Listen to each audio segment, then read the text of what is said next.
Red Sox, number 35,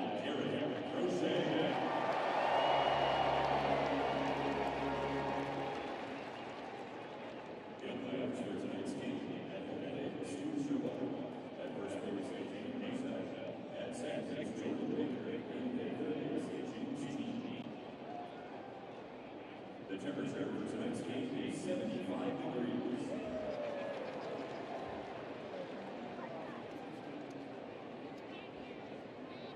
Fans, after winning the World Series in 2004 and 2007, the Boston Red Sox met with new servicemen at Walter Reed National Military Medical Center and learned of the challenges they were facing. Driven by feelings of loyalty, compassion, and responsibility, Red Sox chairman Tom Walker made a commitment to partner with Massachusetts General Hospital and address the invisible rules of war. In 2009, that commitment was realized, and the home base program was formed.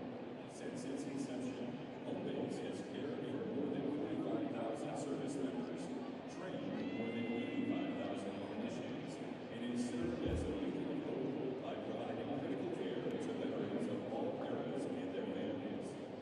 Each year on Home Base Day, we honor members of our armed forces to protect our families. So today, we recognize our veteran and service member first responders, unique heroes who have served twice. First, in defense of our nation, and now serving our communities. They are firefighters, police officers, and EMTs who answer the call to serve our country and never stop answering that call. When others turn away from duty, first responders move toward. Through rigorous training and steadfast dedication, they embody a level of courage that few ever possess. From the Coast Guard to the combat medic, from military police to military firefighters, each branch of our nation's military has its own first responder roles and supports civilian first responders. From early medical units, contemporary paramedics, firefighters, and police officers, the evolution of first responders has been shaped by advancements in emergency care, showcasing their vital role in our communities. First responders in the United States can be traced back to the Civil War. During this period, military personnel were required to undergo medical examinations to qualify for service, and ambulances were assigned based on regiment size. The establishment of organized ambulance teams marked the beginning of structured emergency care. Today, first responders play a vital role in emergency care. These professionals are often the first on the scene in times of crisis.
Home base captains who in their short time in Boston have made a meaningful impact on the program by generously donating their time and money, Liam and Christy Hendricks. Home base executive director, retired Army Brigadier General Jack Hammond. Home base Chief Operating Officer Michael Allard. Senior Advisor to Home Base and Home Base Florida Leadership Council Chair General Ed Dyer.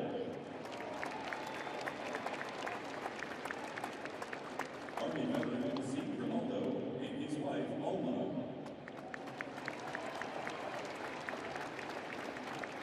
Retired Vice Admiral and Vietnam Special Forces veteran and 17th Surgeon General of the United States from 2002 to 2006, Dr. Richard Carmona.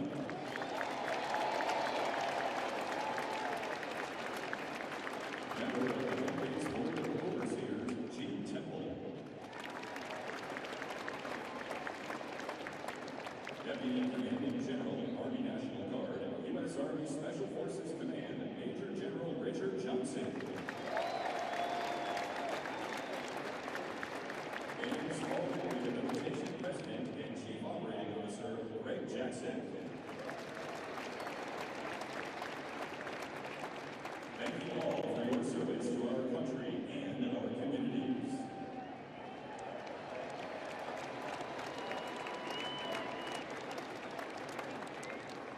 It is now time for our national anthem. Presenting the colors this evening is the United States Armed Forces Joint Force Color Guard. Joining the Red Sox on the field are home base All-Stars. And now, here to perform the national anthem is a U.S. Air Force engineer stationed at Hanscom Air Force Base. She has earned numerous medals for her service, including a National Defense Service Medal and the 2025 Tuskegee Airmen National Military Award. Please welcome Lieutenant Katie Kelly.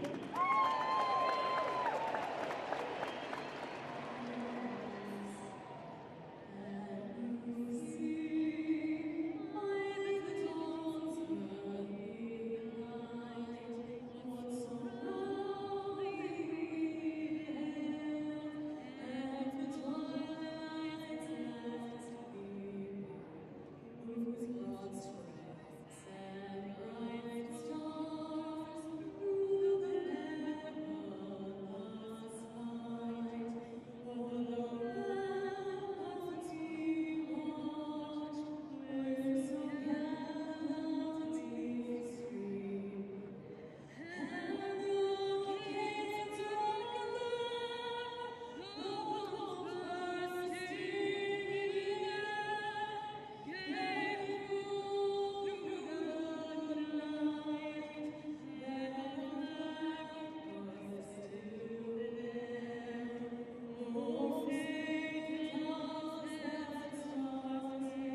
It is just a perfect weekend for baseball here at Fenway Park, and these two franchises full of so much history meeting up this weekend.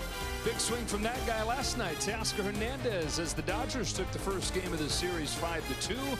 We're all set for game 2. The Dodgers and the Red Sox on Baseball Night in America. The Dodgers with a 6-game lead in the National League West over the Padres, 7 over the Giants. And while the Red Sox and everybody else are chasing the Toronto Blue Jays across baseball, Blue Jays the best record, period.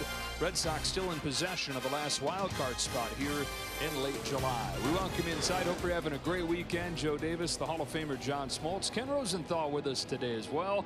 Dodgers have gone through it some this year. They've dealt with injuries. They lost 10 of 12 earlier this month.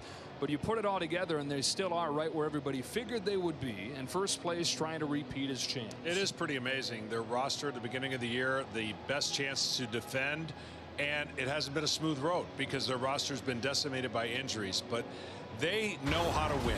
Defending champs have figured out a way, despite the injuries in their rotation. You see the numbers are almost identical when you think about last year and what they did. But the Dodgers rebuilt their roster to be dominant, to go back to win a championship. If they get that kind of health in their pitching, this will not be a close division, but it has been so far. As far as the Red Sox go, it's like they can't figure out if they're good or not. About a month ago, it looked like they were going to be sellers, and everybody had kind of written them off. Where they got hot going into the break. They won 10 consecutive games to get back into the picture, only to stumble coming out of the break, going 2-5. Well, the next 7 days are going to be really important for the organization to decide what do. Do they add? Are they in the mix? They're in the playoffs as we speak. This young athletic roster are starting to develop into something special. But when you think about what they did in the first 10-game winning streak of the season, look what they've done since. Now, some of that has to do with the schedule, but the good news is for the Red Sox, they have their best pitcher, the hottest pitcher in the league, going for them. They've won a ton of games with him. They hope to turn this game into a 1-1 series. A marquee matchup with these franchises and marquee matchup with these left-handers. Garrett Crochet is the guy you're talking about. 7 consecutive winning decisions for him. And Clayton Kershaw in his 18th season in the big leagues, having a wonderful year as well. It is the Red Sox and the Dodgers on a Saturday night from Boston. Dodgers trying to repeat as champs, getting healthy as this season goes on with a 6-game lead in the division. Red Sox is charged back into the picture in playoff position as this summer rolls on. We've got first pitch from Fenway coming up on Fox.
Well, what a trade pickup Garrett Crochet has been. Got him this offseason, leads the majors in strikeouts. He's got a .219 ERA as he looks for an 8th consecutive win. Oh, he's dominant. He's got all the pitches. He's going to primarily come after you with 3 different fastballs. He's owned Ohtani in this brief 5 at-bats. But he's the guy on the mound for the Red Sox to gain momentum and turn this second half, which has been a little lumpy since the All-Star break. The lineup for the Dodgers brought to you by Rinvo. Shohei Ohtani leads off, and then it's Will Smith hitting second and catching. Tasker Hernandez in right field. Freddie Freeman at first base, the cleanup man. Pages in center. Tommy Edmonds at third as they continue to wait for Max Muncy to come back from the injured list. Mookie Betts expected to rejoin the team at some point tonight. He's been away for family reasons, but Rojas starts at short as Stewie Ruiz and left in Ha-Seong Kim at second. Ohtani with 7 home runs over his last 12 games and 37 for the year to lead the National League. He climbs in. Crochet comes home, and off we go with strike 1. Ohtani's actually hit better off of left-handers than he has right-handers, but this is not your typical left-handed pitcher. He'll throw inside a lot too with 2 strikes, and he's just going to come after you and bully you. There's the inside part. He'll command the fastball, cutter, occasional sinker, and then the breaking pitches. Slider is really tough. 26 years old, out of a small town in the Gulf, Ocean Springs, Mississippi. Is 1-1 to Ohtani, is lifted in the air to deep center field. Rafael is going back onto the track. It is gone to dead center field.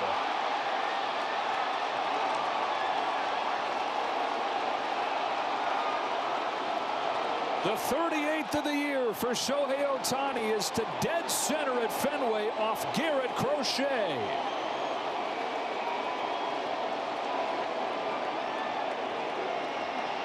Well, I said he did own him. He had 4 strikeouts in his first 5 at-bats, and he took a fastball to not the deepest part of the park, but the center fielder will tell you all you need to know as a starting pitcher when he's just kind of sitting there looking, uh-oh. There are not too many guys that get it out right there in this ballpark. And for Ohtani, his 6th home run in his last 7 games, his 8th out of his last 13. Strike on Will Smith, 0-2. Well, a lot of the wins have come on the road for Crochet. For whatever reason, his team has not given him much run support at home. He hasn't had many wins at home. Hoping to shake that, but got treated rudely on the first at bat of the game. If there's been a time to get Crochet, it's been the first couple innings. He sits down Will Smith for the first out of the night. First fastball he threw to Ohtani was down. He missed it. And then this fastball that he ends up hitting out of the ballpark ends up being right down the middle.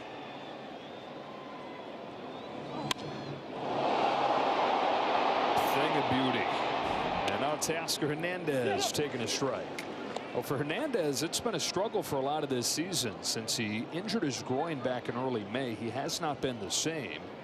He went deep last night, though. His first home run in a month, and launches this ball towards the monster. It is gone, and it's the 2nd home run of this first inning.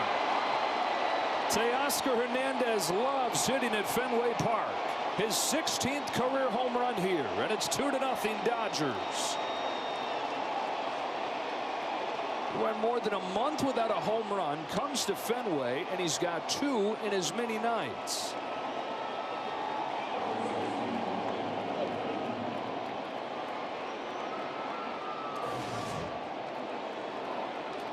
Breaking ball that just hangs, and if you hang a breaking ball to a right-handed hitter, that short wall gets small. It's very tall, but it gets small because it's not very, you don't have to hit it a long ways to hit it out. This is only the 2nd time this year in Garrett Crochet's 22 starts that he's given up multiple home runs, and it comes over the first 3 hitters. And now Freddie Freeman with a paper cut of an infield hit to Crochet.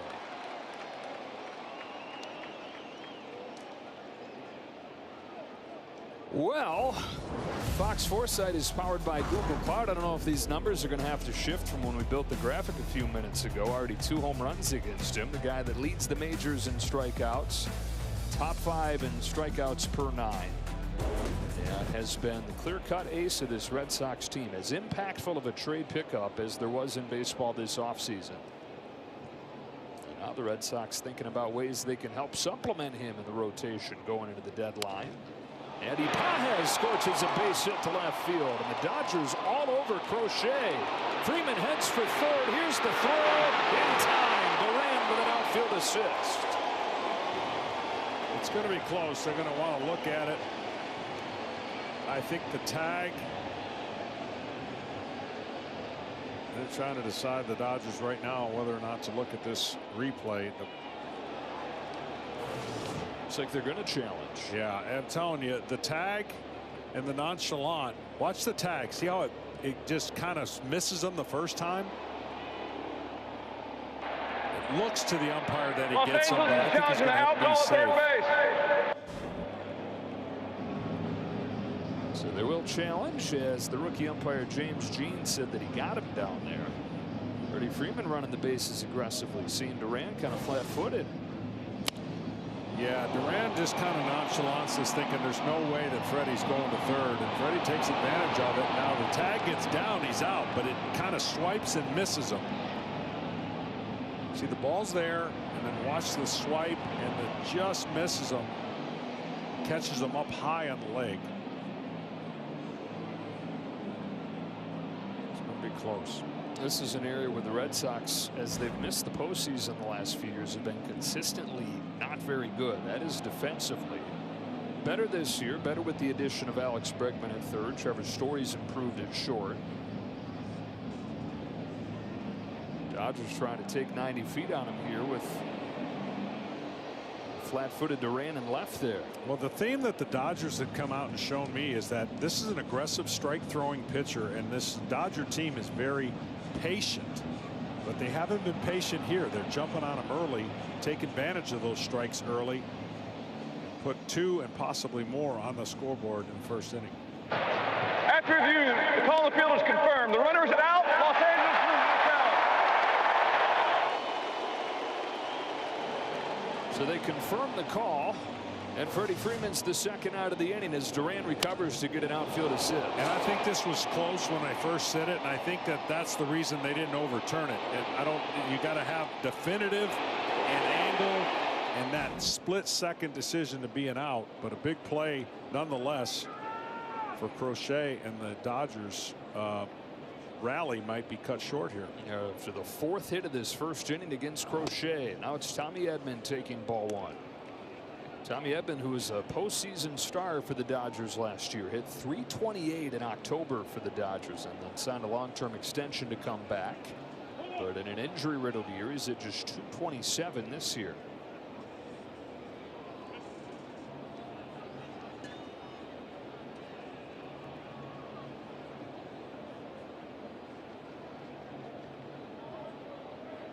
The 1-0 from Crochet is outside.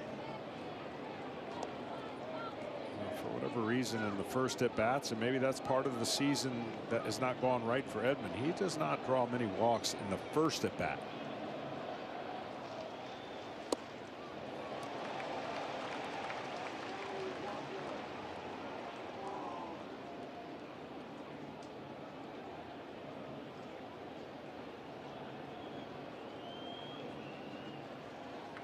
Against left-handers, that is.